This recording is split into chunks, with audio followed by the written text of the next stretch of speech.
Hei, og velkommen til Carview. Mitt navn er Martin, og dette er bilkanalen for dere som elsker bil. Bli med! Med meg i dag har jeg gleden av å presentere en vanvittig kul bil, Mercedes AMG E63S 4MATIC. Det er det fulle navnet på bilen, men vanvittig kul. Jeg kommer til å vise dere eksteriøret, interiøret, og ikke minst ta dere med ut på en kjøretur.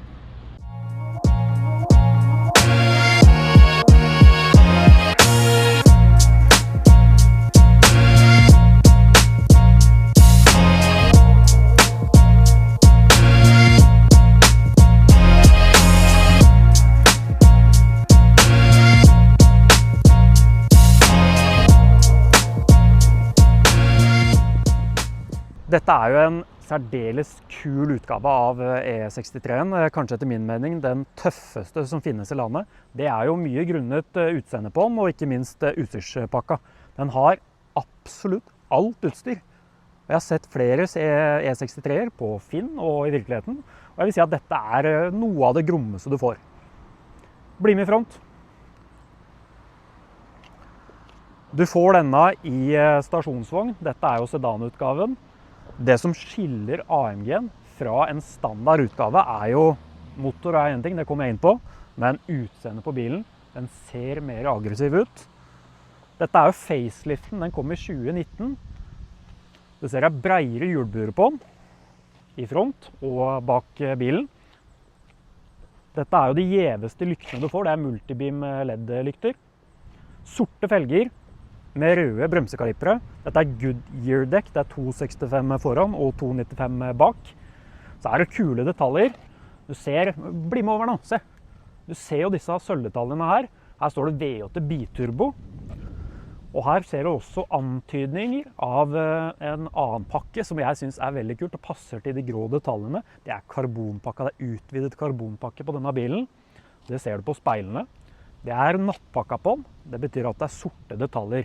Jeg synes det passer godt overens med sorte felger. I tillegg, hvis du kommer litt nærmere, så ser du at det er sølvdetaljer øverst på dørhåndtaket. Det betyr at det er keyless go. Da slipper du å ha nøkkelen på deg her. Den kan du ha i lomma, og du kan trykke her, så får du opp døra og bilen. Bak er jo det, og jeg er veldig glad i bakender, og spesielt på bil. Her har vi en spoiler som kommer originalt fra AMG. Den er laget i karbon. Det er jo en av flere karbondetaljer på bilen. Det er jo kromdetaljer med emblemene bak i tillegg, og så har du noen sinnssyke endestusser her. Det er det som skiller E53 fra E63 til motoren og selveste hjertet av bilen. Fossilbiler i dag, elbiler er jo noe annet. Dette er hjertet, det er følelser.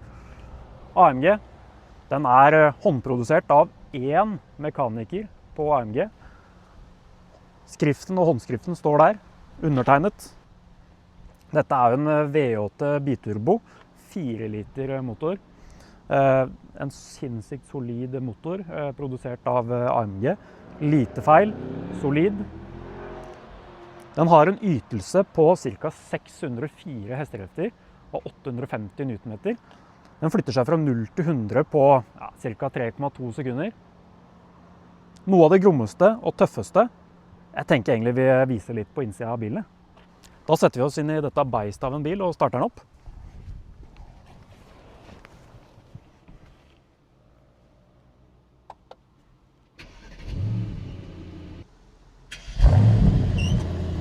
Her har vi jo faceliften som kom i 2019. Før 2019 så var det et eldre type ratt. Denne fikk jo etter min mening det kuleste AMG-rattet som finnes, og enda er produsert. Vanvittig tøft. Det er de aller fleste konfigurasjoner her. Litt vanskelig i starten, men når du blir vant til det, så er det veldig lett å styre. På denne siden styrer du jo skjermen foran meg, mens på høyre siden så styrer du skjermen i midten. Det er jo sånne touchpads som både du kan trykke på og touche på. Vi har jo også karbondetaljer i bilen. Det er etter min mening det som passer denne bilen best, og matcher jo da karbonpakka på utsida. Den har Gradert Burmaster lydanlegg, det det som skiller denne ganske kraftig fra de andre E63-ene jeg har sett i Norge. Da får du da 3D surround sound. Høyttaleren her vil jo poppes ut. Så har du høyttalere her. Du har høyttalere på døra. Generelt flere høyttalere i bilen. Vanvittig god lyd. BMW har jo Bowers & Wilkins. Mercedes bruker Burmaster. Vanskelig å sammenligne hvem som best. Men med denne 3D surround sounden så vil jeg si at det lite som gir så klar og crisp lyd som Burmaster kan gi i en Mercedes. Her det jo en egen klokke. Det gjenkjennes jo også i de eldre Mercedesene. Dette en 2018-modell.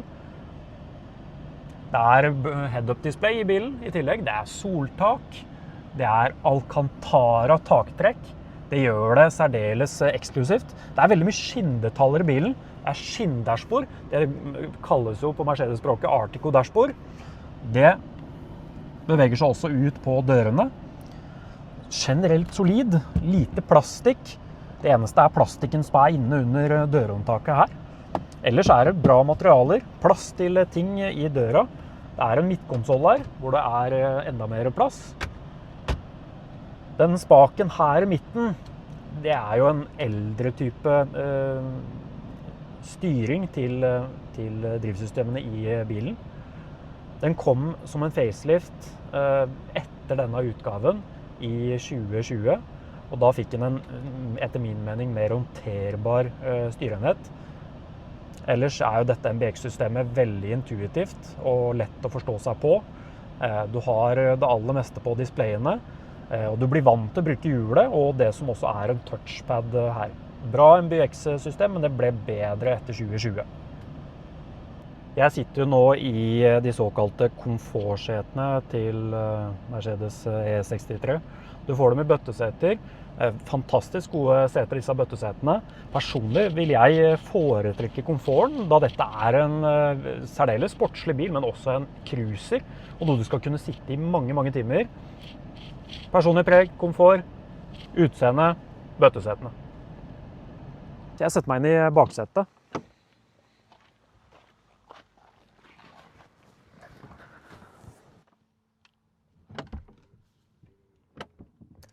Det jo soft closing doors på denne bilen. Det gjelder alle 4 dører. Det betyr at du slipper å slenge igjen døra, og veldig praktisk når det litt trangt. Det god takhøyde. Jeg jo 1,85, og nå har jeg stilt inn setet etter den posisjonen som passer meg best. Jeg liker å ha god plass, og gjerne lene setet litt bakover. Så her har jeg fortsatt god plass. Fin størrelse på denne bilen. Det mye utstyr bak her også. Dette jo en gardin som passer fint hvis du har barn i baksetet og ønsker å skjerme for lys. Det jo også flersoner med klimatisering her, som betyr at jeg kan justere opp og ned temperatur og luft, slik jeg ønsker bak. Jeg har jo også varme i setet, det jo fint. Hvis du filmer litt opp her, så ser du at det en høyttaler. Det gjenkjennes gjennom Burmaster 3D surround sound-anlegget, hvor det rett og slett flere høyttalere i bilen som gir en litt kraftigere lyd. Det jo soltak bak her, så jeg opplever at det oversiktlig, det fint, jeg har god plass. Dette jo en fantastisk fin bil. Den har som sagt alt av utstyr. Det som utrolig kult, etter min mening, jo at dette en komfortabel og god bil å kjøre. Her kan jeg sitte og cruise, jeg koser meg, sitter godt i setet. Det fantastisk lyd, det lydisolert, godt, den ligger tight på veien. Under dette panseret vet jeg at det befinner meg en V8 4 liter. En brutal motor med mye lyd. Det nok til at jeg setter den opp i Sport, eller Sport Plus, med denne girvelgeren her. Jeg setter også på full eksoslyd, da åpnes spjellene. Og med meg nå, hvis du får med denne lyden, jeg vet ikke om du kan høre det, så det helt brutalt. Følg med litt på overkroppen min nå. Se nå.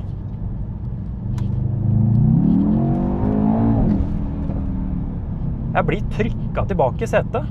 Det helt rått.